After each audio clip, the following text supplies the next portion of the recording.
This episode of the Bonsai Network podcast is brought to you by Eisei-en Bonsai. Eisei-en is a full-service bonsai nursery located just outside of Nashville, Tennessee. To schedule a visit to Eisei-en, head over to www.eisei-en.com. That's www.eisei-en.com.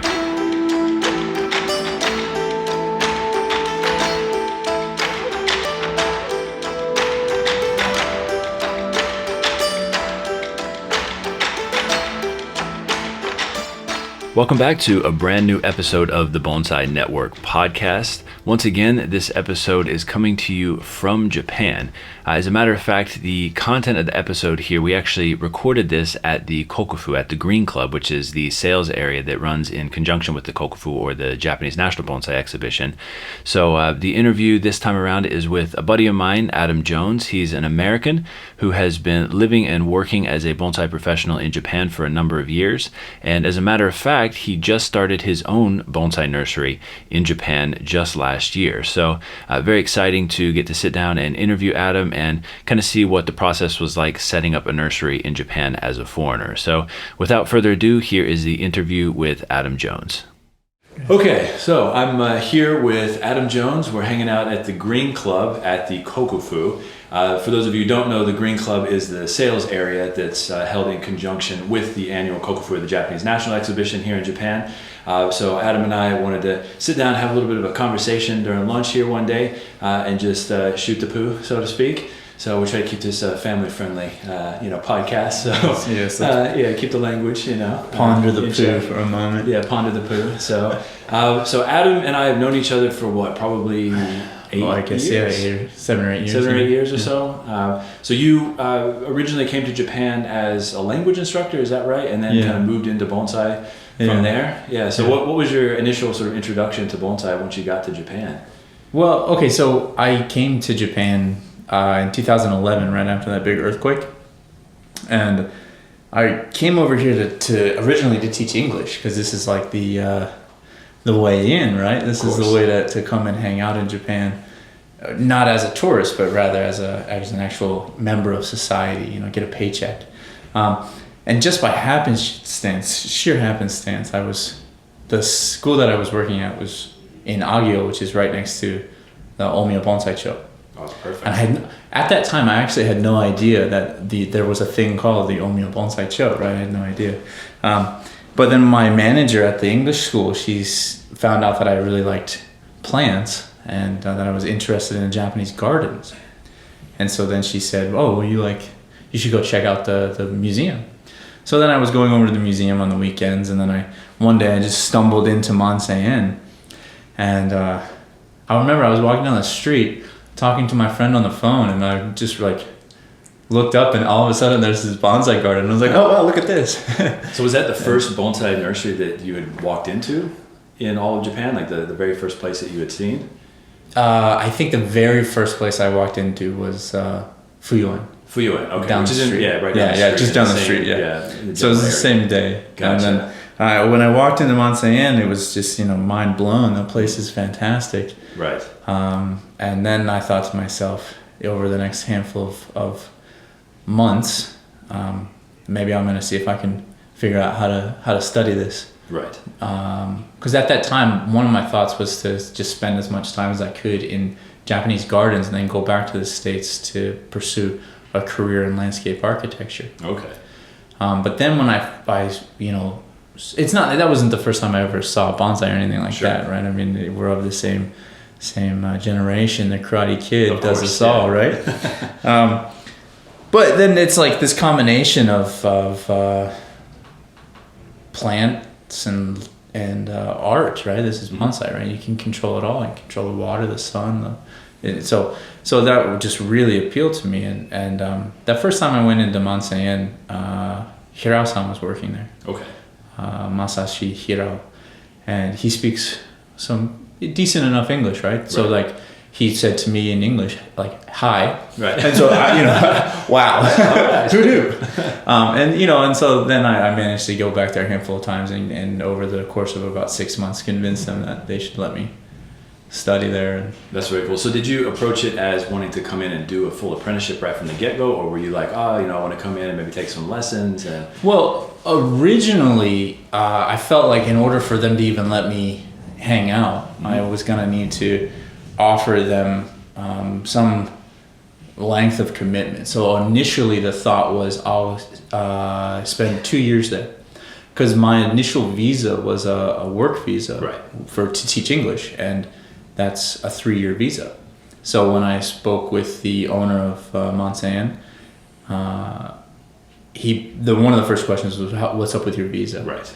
And so then we decided, okay, well, I've got 2 extra years, so as long as I, in some way, shape, or form, continue to teach English, then I can legally stay in the country. So right, we made the arrangements that I would basically shift from full-time English language work to full-time apprenticeship, and then like on Monday nights, I went back to the same language school, and I worked as like a part-time, what we call arbeito, right? So I literally only worked teaching English for like 4 hours a week. Right. But because I was still officially having that job and paying taxes in it, my visa maintained validity, right? And then initially, to answer your question, I was thinking only to stay for 2 years, again, to go back to the States and pursue landscape architecture. Right. So I just wanted the experience of, if you can manipulate a tree inside of a pot, surely it's a lot less technical to manipulate trees in the ground. Sure, yeah. Right? I mean, there's a lot of crossover there too, so. Yeah, so that was the original thought. And then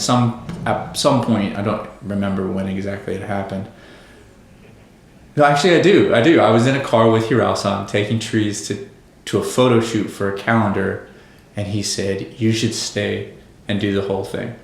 And so then I thought, okay, I'll do that. Sure, yeah. So what was the process like then to shift into a different visa? Did you have to apply for like a cultural studies visa? Because that's what I initially came in on when I did my apprenticeship here. Well, in my case, I got married. Oh, all right. Well, that solves the problem. I shifted from, my wife is Japanese, so I shifted from a work visa to a marriage visa. Okay.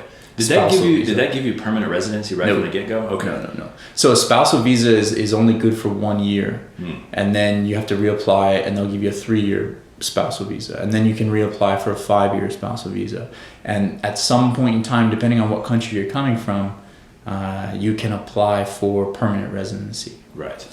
Which at this point I have. Okay. Have you got it, or you're in the process? No, I've been a permanent resident for a couple of years now. Awesome. Yeah. Oh, that's very cool. What age you can. So, yeah. Oh, that's awesome. That was always a worry for my wife and I, because my wife's Chinese, and we wanted to stay in Japan long term and set up a business. And actually, you have done that, set up a bonsai business here. We'll get into that in a little while. But we wanted to stay here, set up a business. But because she's Chinese, because I'm American, to get a visa, it would have been nearly impossible. I think from a working perspective, if I'm not mistaken, you have to be here for 7 or 8 consecutive years, paying taxes to the Japanese government before you can then apply for a permanent resident visa. Yeah, I mean, not to get too granular with the details, but depending on what country you're from and what type of work you're doing, bottom line is you have to have a tax history. Right. And so, being a deshi at a garden where if you're getting any money at all, it's in cash under the table. Exactly, and it's barely enough to survive. And even if you were reporting that to the government, it's so low that you're below the poverty line that they're not going to tax you. And then if you're on a cultural visa, you can't technically have a in anyway, so you can earn zero money. Right. If you're on a student visa, you can work 20 hours a week. Right. But so in my case is exceedingly unique. Surely, but that's how it went down. And that was not necessarily always the plan, but as time goes, when you're an apprentice and you're working something to the equivalence of 85 to 90 hours a week. Right. Yeah, every day. That gives you a lot of time to think about what you're doing. Right. That's kind of the point of the apprenticeship. It's five years typically. So you have 5 full years of 80 to 90 hours a week sitting, working on trees, thinking about what you're doing there, what you're going to do in the future, how you're going to transition from being an apprentice to being a professional. Yeah. So when you first started at Mansei-en Nursery, was Saburo Kato still around at that point? No, he has passed away about, I think, let's just say ballpark 5 years prior to me arriving. Yeah, 4 or 5 years. So I never actually met him, but when I first started, Hatsuji Kato was alive, and that was Saburo Kato's son. That was his son. Yeah. So Hatsuji's son was the fourth generation, and back to reference back to your previous podcast about Mansei-en. Sure. We called him Dana-san. Did you? Okay. Yeah.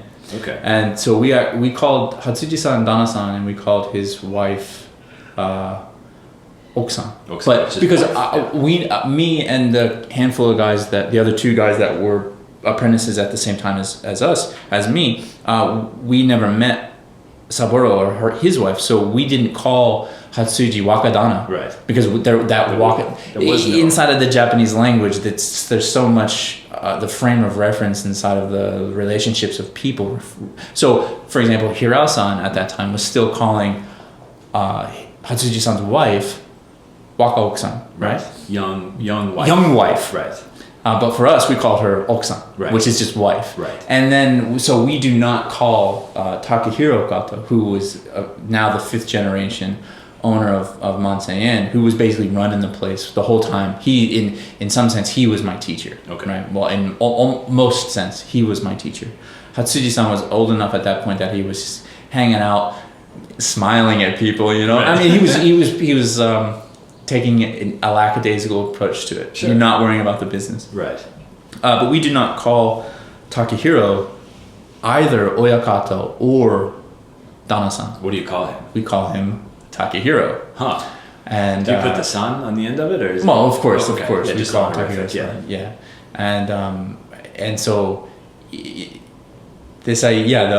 each garden is going to have a different way of absolutely showing respect or whatnot, how you refer to people. Right. Yeah. Like when I started at Fujikawa-san's nursery, I knew that other nurseries called their teacher, the apprentices called their teachers Oyakata. So I asked Fujikawa-san, should I call you Oyakata?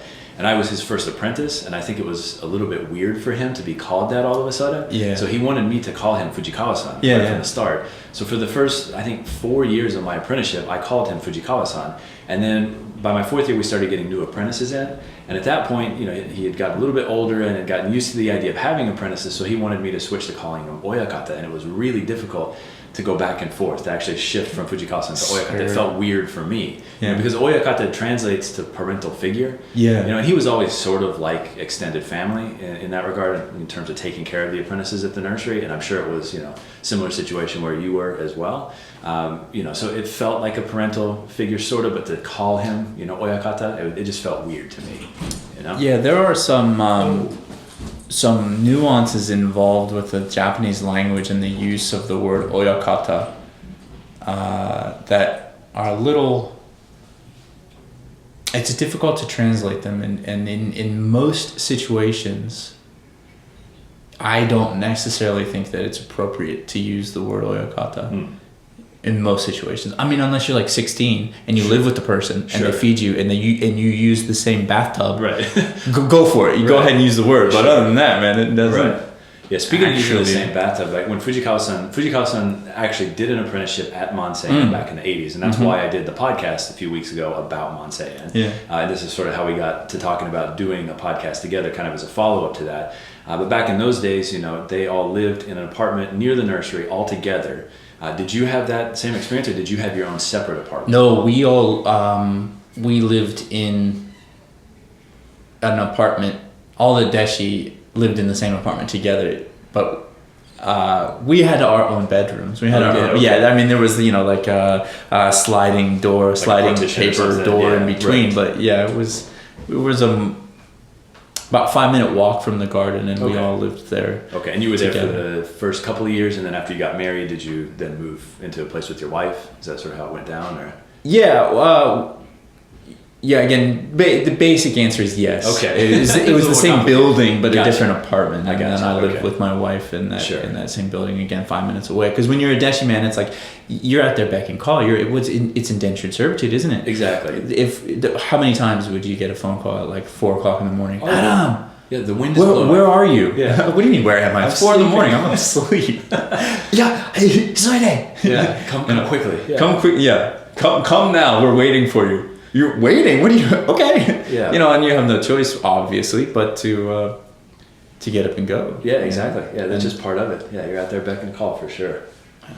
But so we would have like the typhoons would blow through in September every year, and you know you get a call sometimes 2-3 o'clock in the morning because you don't know if it's actually going to make landfall in your area or whatnot. I mean they predict it, but you just never know where it's going to end up. So you get a phone call 2 in the morning, get over to the nursery, move all the trees inside, tie everything else down. You got to do it quickly. Yeah, typhoon prep is always quite an undertaking. Oh yeah, yeah. But it's like there's how much easier. It's better safe than sorry when you come to typhoons. Right? Oh, yeah. This stuff is priceless. It falls off the stand because you thought you didn't need to tie it down. It's what a waste. Take the extra 5 minutes and put a piece of rope around it. Sure. Yeah. Do you guys have a lot of earthquake issues up in Tokyo? Because we don't have that many down in Osaka. From what I understand, Tokyo is a little more prone to it. But I don't know if you noticed that at the nursery.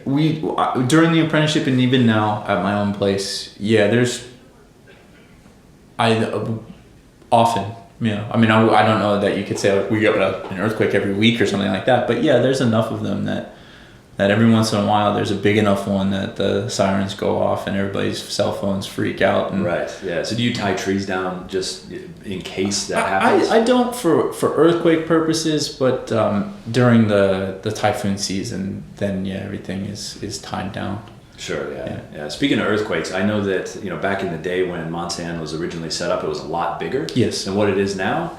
And from what I understand, after the big Kanto earthquake, that's when they set up the nursery, or was it after the big Kanto earthquake they shrunk the size of the nursery? I can't remember. No, it was actually after the big earthquake in like what would that be, like 1910-ish or 1917? Yeah, somewhere. 1923. A long time ago. Yeah, about 100 years ago. About 100 years ago. That most of the gardens in the Tokyo area were in Ueno. Or here. Okay. That's why this is the Ueno Green Club, right? I did not know that. And this all burned down. And at that time, the garden owners, as a collective, said, let's go find a new place. We have to rebuild our gardens anyway, so let's get out of the city. Let's find a place with good water and clean air, et cetera, et cetera. And they went up to Saitama and founded the Omiya Bonsai-Cho. So yeah, would that be like 1923? I think it was. That sounds right. Yeah. And so at that point in time, that's when the original Bonsai-Cho was established. And at that point, there were something like 30 to 35 gardens that were built in the Omiya village, the bonsai village. Interesting, like some rules that they had, and you might have mentioned them before, but no 2-story buildings. If you wanted to buy property there, you had to have at least 10 trees. If you wanted to build a garden there, it had to be open to the public. And since then, so that's when, what would that have been? That would have been maybe the second and third generation of Mansei-en are the ones that moved it. And since then, the Omiya Bonsai Village has, what can I say? It's a beautiful place, but now there's only about 5 gardens that have stood the test of time over the past 100 years. All of them are top level gardens that are, they have speciality in different levels or aesthetics of bonsai. So what would you say Mansei-en's sort of specialty is at this stage? Well, aside from the history of being the first garden to successfully cultivate Ezo spruce in the Tokyo area, now at this point the Mansei-en, I mean, we just, as Takahiro said to me early in my apprenticeship, we operate at the highest level of Japanese bonsai. So during my apprenticeship there, there wasn't a specialty of trees or species or planting styles or something like that. It was the level of the trees that we're working on, the quality involved. We're talking about priceless. Every year we'd win Kokufu prizes. Right. And for our customers, right? Sure. I should say for the Mansei-en's customers. They're not mine. And so that's really the kind of the essence of Mansei-en right now is a truly high quality material. The trees that you're seeing in there, if you walk around Mansei-en, as you might know, it's packed to the gills. Oh yeah, you can almost not see all the trees. There's so Yeah, many. and then it's like inside of that, you know, you're just like, yeah, you wouldn't even recognize it. It's like, there's a Kokofu Prize winning tree. There's a Kokofu Prize winning tree. There's a Prime Minister award tree. Here's a this tree. Here's a that tree. And it's just like the benches are packed with award winning trees. And it has been like that for decades, you know, since prior to the bubble, it was of that level. Right. So that was one of the things, you know, when I walked in there and I saw those Ezo spruce that Saburo-san made, that's just really, man, those really struck me intensely. And I said, I need to figure out how to do this. Right. And then in addition to working on those spruce over the years, you know, just being able to put my hands on truly top level trees every single day. That's the beauty of Mansei-en. Right. Yeah, I remember, you know, when I was doing my apprenticeship at Fujikawa-san's place, Takahiro would come down with you sometimes or some of the other apprentices on driving trips to go pick up a tree because he heard the night before that a tree was going up for sale in some customer's collection. Oh, yeah. You guys would drive all the way through the night to be the first ones there in the morning to get the tree and bring it back and have it in the collection. That happened so many times during my apprenticeship down at Fujikawa-san's place. Yeah, those were pretty wild trips because it's like to drive from where we are to where we were going. It's about a 15-hour drive. Right, because you would usually go from like Tokyo down to Okayama, right? Yes, kind of the main to Okayama. area. And then so we drive down there, and like we'd leave at like 6 o'clock at night so that we could arrive at 8 o'clock in the morning for when things were open, and then we'd work the day and then leave that same day at 6 p.m. drive all the way back, and then so that means you're getting back at 3 o'clock in the morning, and it's like, and then he would say, tomorrow is a slow day, you can come in at noon. Thanks, man. Thanks. Yeah, at least he pushed the time. I was gonna say he was gonna tell you to come in at like 9 o'clock or something. But still, yeah, that's rough. But that's the apprenticeship. It is, man. Trial by fire. Yeah, let me ask you, Bjorn, how many times did you cry when you were an apprentice? I would say 3 times. Yeah. 3 times, yeah. One of them was my fault. It was in the first couple of months that I was there during the trial period. Nancy and I had broken up at one point, and I went out with a buddy to sort of cope with it, and ended up staying out way too late drinking, and I couldn't wake up to my alarm the next morning. And I got a call from Fujikawa-san at noon, screaming at me on the phone, so I came in the nursery and just bawled my eyes out. I felt so terrible about it. And then I also got yelled at by his father once. And then I think from stress one other time, yeah. But what about yourself? 3. Yeah, 3, same thing. Yeah, 3 times. And I think if you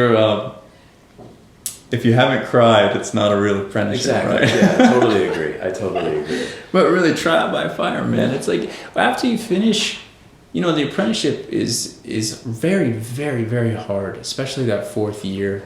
It gets dark, but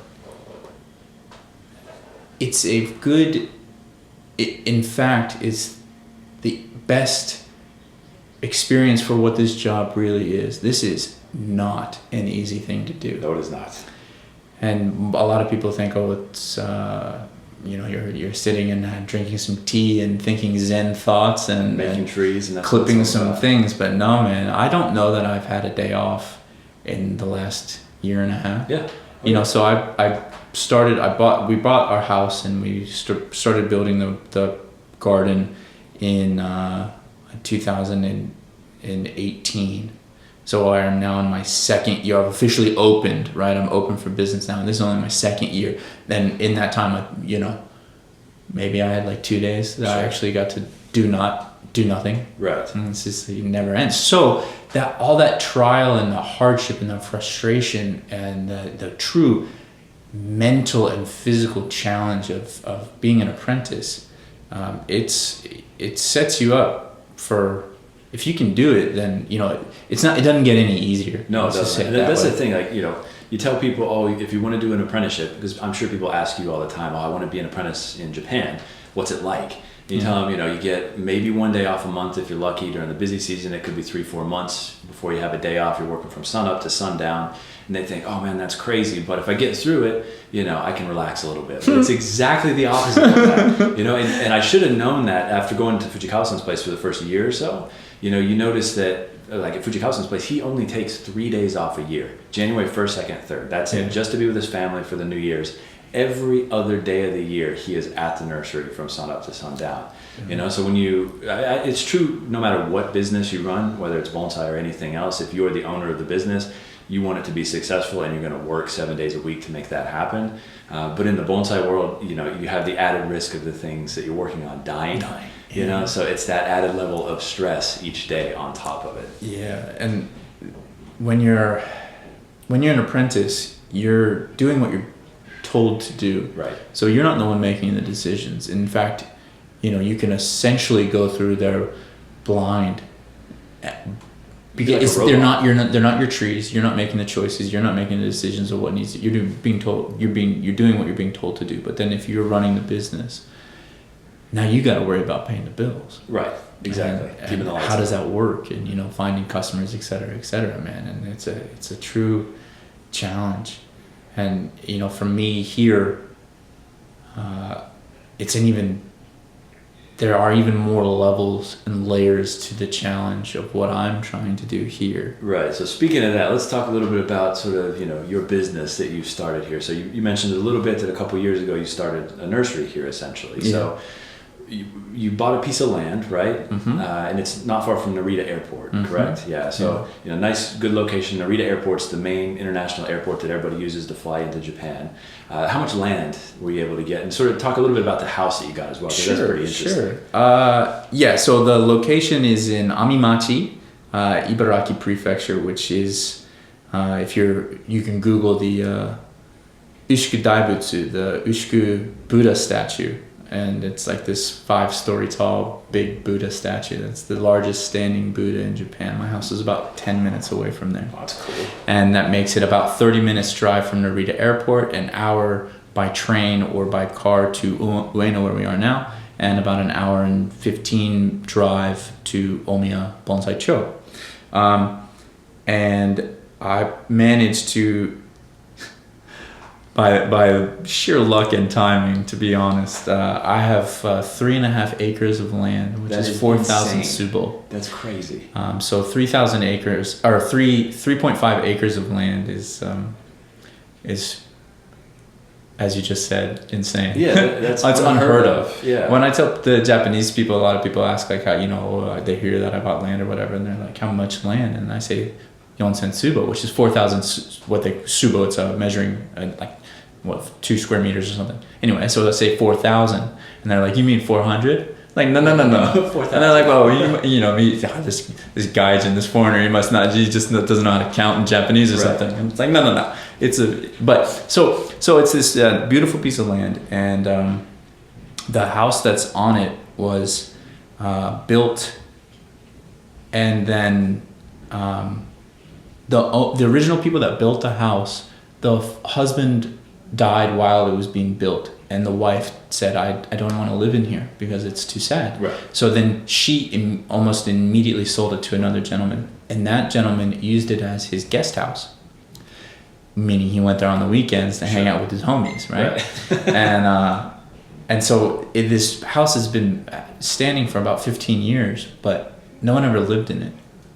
And the previous owner used it as his guest house or his weekend retreat, right? Let's call it that. Sure.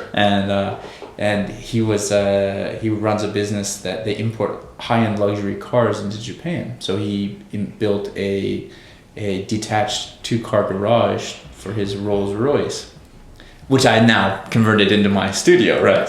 But then when I saw this land and right next to it is a 700-year-old Buddhist temple. That's my next door neighbor. So every morning at 6 o'clock, I hear the big gong in the morning, and from time to time I get wafts of incense coming across. Nice, yeah.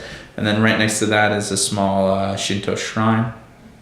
And back in the day, the land out in the country, it's not really out in the countryside, but back in the day, during the Edo period, right, the main land owner of that whole kind of like fief, right, fiefdom, right. That was his land. Okay. So it's right next to a temple, and it's the high point. It's basically flat, but it's high compared to everything else.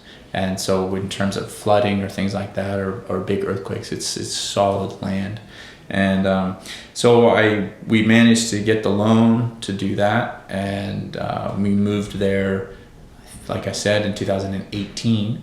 And so now we're in our second year of operation as a fully functioning level Japanese bonsai garden. That's crazy. Yeah. So the house was originally sort of built in a traditional way. Yeah, so it looks like a, you know. The house itself is a very traditional Japanese construction, Japanese architecture. The tile roof and the wood, and, you know, exterior and whatnot. The relatively useless front hanging out rooms. Right. I still don't really understand what you're supposed to do with them. But no, yeah, I mean, it's quite beautiful. I'll tell you off air the numbers involved. Gotcha, But yeah, so the garden, you know, the company name Treehouse Bonsai, a little self plug there. You look myself up. And I will put a link to all of your your website, your Facebook, all that kind of stuff in the show notes, so everybody can see that. Yeah. But yeah, Treehouse Bonsai. So where did the name come from?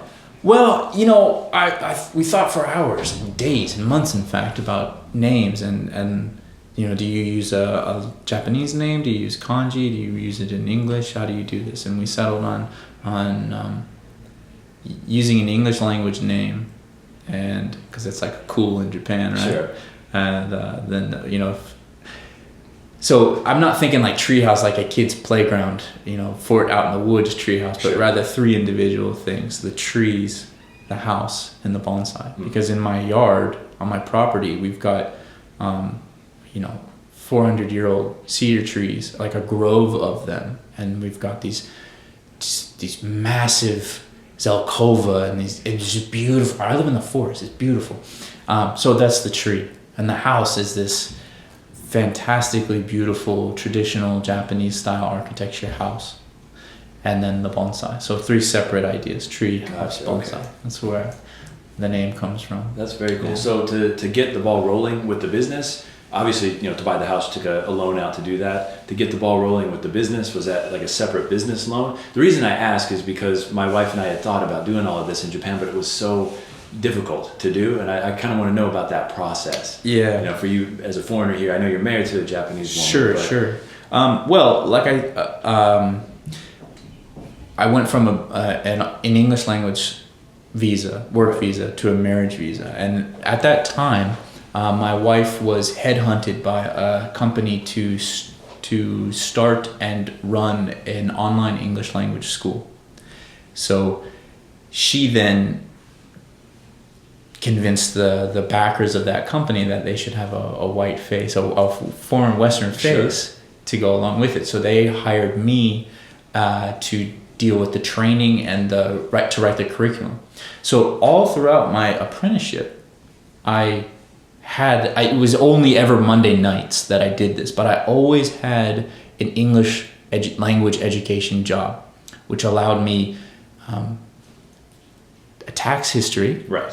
It allowed me a paycheck because they're Eisei-en, right? Both she and I are Eisei-en for this company, meaning it's like permanent employment, like a tenure position at a salaryman, right? Or tenure position at a university. So I'm Eisei-en, and so is my wife. And we're getting these paychecks through the English language school that allow us to accumulate some amount of savings, right? Right.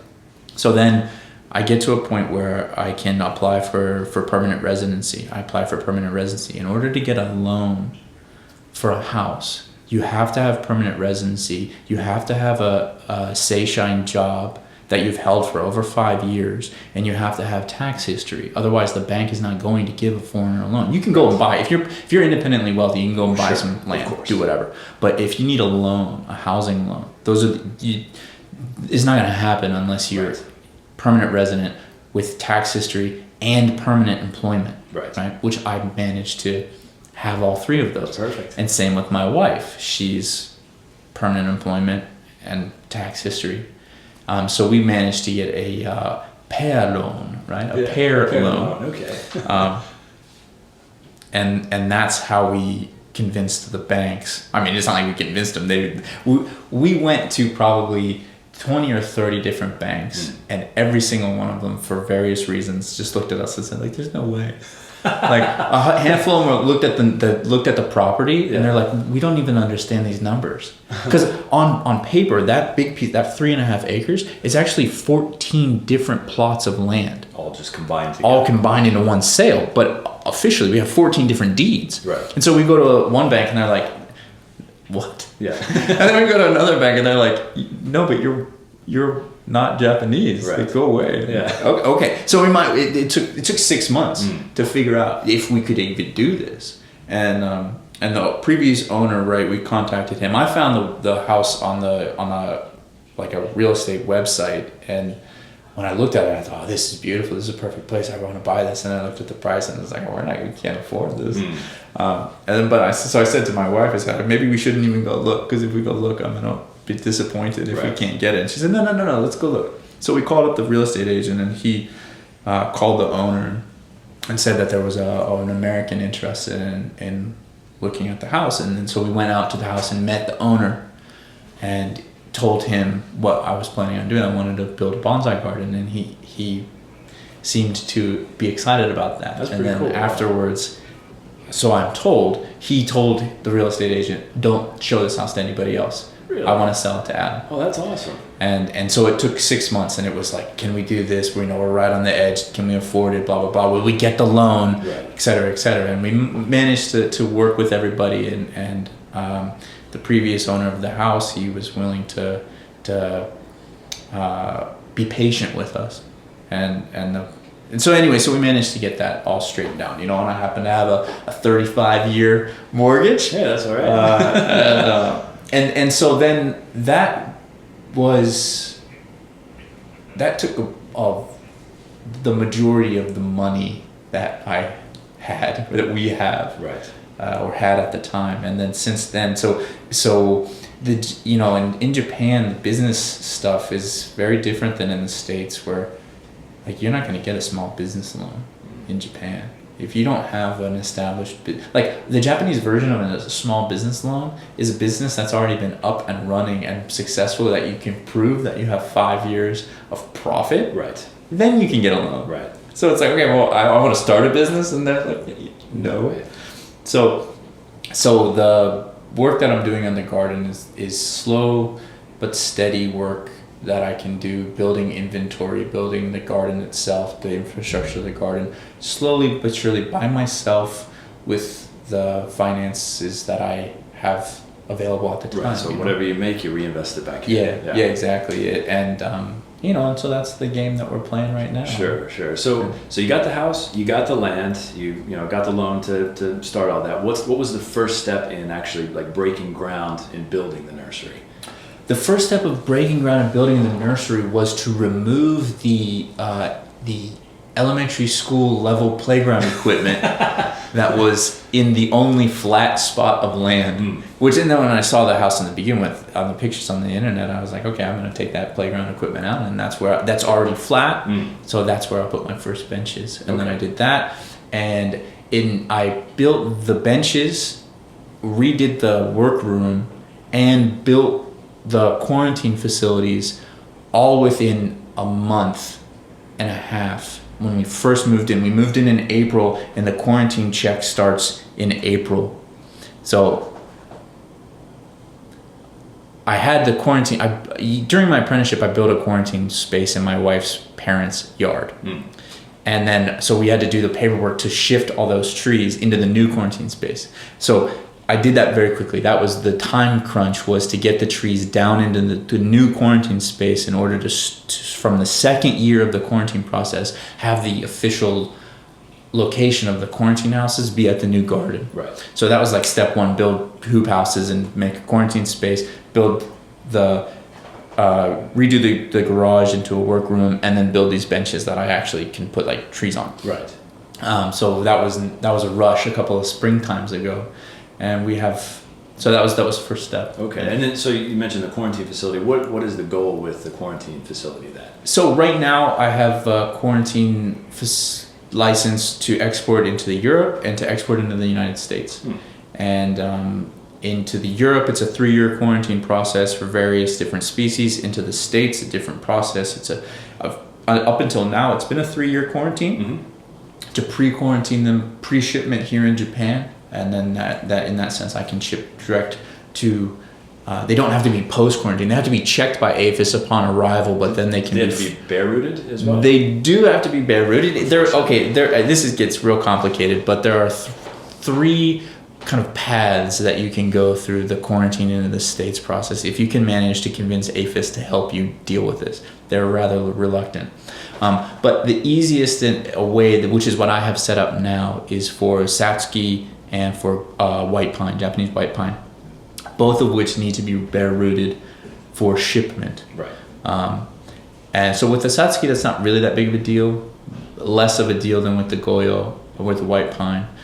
This year is the third year that I have stuff in quarantine. So this will be the first year that I'm shipping stuff into the States, and I'm going to do that next month because it's springtime. Sure. And that's the time to repot. So right. that's when I'll be sending them in bare rooted. Gotcha. The first shipment I'm sending in are younger trees. Mm-hmm. That I'm going to use this as a test run to see how this works. So I'm going to ship in 50 trees to some willing participants, and we'll run a little bit of a science experiment here. We'll repot 5 one way, repot a different 5 another way, inoculate 5 with mycorrhiza, not with others. Put full on science experiment. Change the rooting or the soil substrate for sets and see. In what is the best way to overcome the fact that you have to bare root them for shipping, right? So if we can air ship them in and then see how that works, and then now with that, this would be my experience, my science experiment to see how can we do this in the future. So I'm not trying to announce to everybody, yes, I can do this thing, because I don't actually know how it's going to work. I can do this thing, sure. Right? But if it is successful, kind of what is the goal in the future? Is it to have like a website where people can find these trees at your place and then potentially buy them overseas, or have students come in that can work on them at your place, and then if they enjoy the tree, they can import them back? All of the above. The answer is yes. Okay. Right? I mean, I'm sure, as you've experienced, as you well know, in bonsai, there is no one path to revenue, right? You have to have multiple revenue streams, or it's just not going to function. So anyway, to answer your question, end goal, right? If I think like, what am I passionate about? What am I actually trying to build here? This is an opportunity for people to. I want you and I. We study Japanese. We speak Japanese. We've done something that in itself is a very hard thing to do. So if you want to become a professional, do an apprenticeship. But if this is your pastime, if this is your hobby, there's no need for 5 years of grueling challenge, right? I almost swore. So there's no need for that. So I've already done that work. And for Westerners that want to come to Japan and experience Japanese bonsai as part of their pastime, as an enthusiast, if you don't speak Japanese, there's this kind of almost insurmountable wall that the Japanese language prohibits clean entry into the Japanese culture. Now, if you are interested in of a country's culture and history, if you're interested in the linguistics, go study the linguistics. But if you're interested in some other aspect of it, you shouldn't need to know the language to be able to enjoy that other aspect of it, really, right? Of course, there are nuances and connections between language and culture. That's fine, but fundamentally, if you want to study bonsai, you shouldn't have to be able to speak Japanese first. It's too big of it takes too much time. Yeah. So I've already done that heavy lifting for you. If visitors from Western countries, the English language world, want to come over here and experience hands-on what it's like to work at a Japanese garden, but be able to do that in English and actually understand what's going on, then they can come over to my house and spend time with me, do a homestay, 2 weeks, 1 week, 3 months, whatever. Have that experience. And now the quarantine process takes 3 years. Right. So let me roll this one out for you. Imagine you have an individual who is excited about owning a Japanese tree, but they also want to work on it themselves. They like the hands-on aspect of working on their own trees. Well, come on over. We can go and we can find some material and we can work on it. And then I'll put it in the quarantine house. Next year, come back again. We can work on it again. Right. keep it in the quarantine house. Third year, come back, work on it again. And after 3 consecutive years of working on material, you can take something from raw, not necessarily nursery stock, but let's say raw field grown material, and you can have a very presentable bonsai after 3 years of legitimate work with someone who knows what they're doing. Sure. AKA me. And so now you can take your imported bonsai into the States. And not only is you didn't just come over here and drop some money and import a tree. It's your tree. You worked on it. Right. And at the same time, you got to enjoy a beautiful Japanese experience. Right. So long term, I'm hoping to build some guest houses with some, private bungalows, a little private rotemburos outside, nice. This kind of thing, and really build an opportunity for people who want to come over here and experience the Japanese culture deeply. Right. But not have to worry about the language getting in the way. Right. So when do you plan on sort of starting this program up and having students, and are you already doing that? I'm doing it, but very low key. Gotcha. Okay. And in some sense, it's kind of an issue of advertising and that kind of thing. And it's like with little side note, but for example, or as a to put it in perspective or something, what you were doing back in the day when you were an apprentice and you were able to take the time to film videos and throw up all that stuff on YouTube at a time when YouTube wasn't taken advantage of. It's like at a certain point in time when you typed in bonsai into YouTube, it was like you and like 3 other people, a certain Canadian who shall remain. So but it's like when I was an apprentice, man, it's like I'm not going to do that. Sure. Could you imagine Mansei-en? No me way. and be like, hold up a second, let me change this tripod angle. Sure. Yeah. Well, the thing is, at Fujikawa-san's place, he would not let me film, during the day. I have to film most of it during my lunch break. Yeah. And then I edit it at the end of the day. But I still had to get permission from him, and I couldn't imagine the guys at Mansei-en even giving you permission during lunch to film. Zero. So I always felt that in some sense, like the self promotion or things like that. Like when I was an apprentice, it's not my work. It's not. I mean, yes, I'm doing the actual work, but it's not my tree. Sure. I'm not the one deciding that that's the work that's being done. I mean, yes, I could highlight my technical skills, the gijitsu of it, but I was hesitant to do that because it's not my work, it's not my tree, it's not my customer. So I did not. And now I'm slowly getting into self advertisement. It feels weird when you start it. Man, it makes me really uncomfortable. Yeah. I'm going to have to be self-aggrandizing or anything. But I try to present things in as objective a way as I can. It appears that I will have to be dragged, kicking and screaming into the social media world. Is, if you're running a small business, you're stupid not to use social media. Oh, yes. It's free advertising to hundreds of thousands of people. Yeah. Like we put a video up on YouTube, for example, and it gets viewed maybe 10,000 times, which, in the scheme of things, you got videos that are getting like 1 million views, 10 million views, whatever. So 10,000 is not that much, but in the bonsai world, that's a lot. That's legit. If that translates into only, one new student coming into the school, that's awesome. That's a new student coming in, learning, buying material potentially, and enjoying bonsai and getting into it. So from that perspective, to have these outlets available to you now, you've got to be using them. Yeah, I mean, and again, all that social media stuff is all set up and treehousebonsai.com. But for me, it's like you always have to rank this stuff in kind of a hierarchy of the opportunity costs involved to do X versus Y. Sure.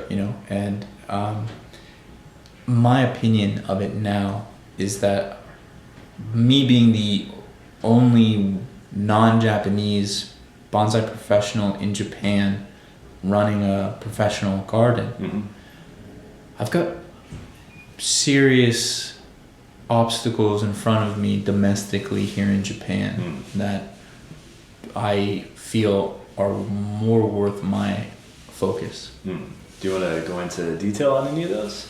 So imagine this, that I'm working here in Japan and I am a professional.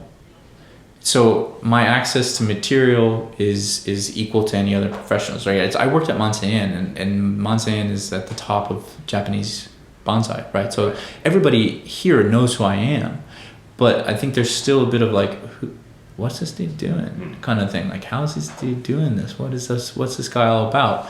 Feeling. So I feel like my main focus now is to establish myself as a serious player inside of the domestic Japanese bonsai industry, right? So, like, of course, so if I go to a professional auction, I'm a professional, so I can go to professional auctions. I can join the Growers Guild. Right. I don't have the money to join the Growers Guild at the moment, but it's no problem. Sure. And so I've joined the Kitakanto Bonsai Kumiai, right? And but it's such that there is some level.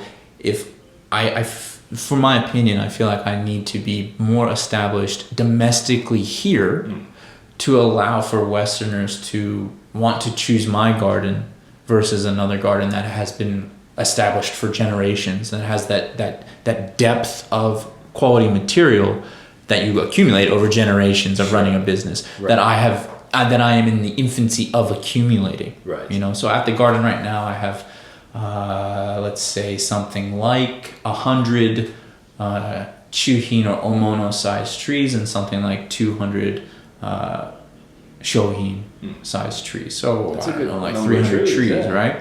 But none of them, maybe in some sense because of the size of the yard, the size of the property that I have. When you walk in, it's like, oh boy, this is quite a beautiful place. But it's like, where's the tree? Where are the bonsai? They're all sort of spread out. Right? It's like, it versus like if you go to Shunkaien and it's like stuff is piled on top of each other. Exactly. And it's like, right, you can't even move around. You can't even see it for how packed full it is. Right. So I would like to... my main focus now is to continue to develop my standing inside of the Japanese bonsai community. And for the most part, everybody that I interact with here has been very kind and very supportive of what I'm doing. They all know who I am, and at the very least that I finished an apprenticeship at Mansei-en. Right. Which... that gives you a base level of clout, you know, to kind of launch off of, I think. Yeah. And so, it's slow but steady. And we're working on it. That's awesome, man. That's really cool. I mean, I'm jealous of you. Nancy and I wanted to stay here and do exactly what you're doing. I think it's really, really cool. So thank you very much. We're rooting on for you, in the States, and hope that everything is successful. I do hope that. I hear that a lot from a lot of Westerners that I meet over here. A lot of people say, "Oh, you're living the dream." They only see the surface of that, though. and so, to my real answer to that is, perhaps I'm living a dream. Yeah. But if you guys are really excited about it, then support me. Cool. Yeah, I think this is a good place to kind of tie it all together. So, in order to support you, where should people go to find more information about Treehouse Bonsai and what you're doing? Everywhere except for Twitter. Yeah. treehousebonsai.com on Facebook and Instagram, that same stuff. And you can drop me a line, and I'm happy to help expand Japanese bonsai and access to the Japanese bonsai world to Westerners. Cool. Awesome. Well, I will put all of that information, all the links down in the show notes. So thank you very much for joining me on this episode of the podcast. Yeah. Appreciate it. Cheers. Thank you for checking out this episode of the Bonsai Network podcast. To have your questions answered in a future episode, please send them to podcast@bjornbjorholm.com. That's podcast@bjornbjorholm.com.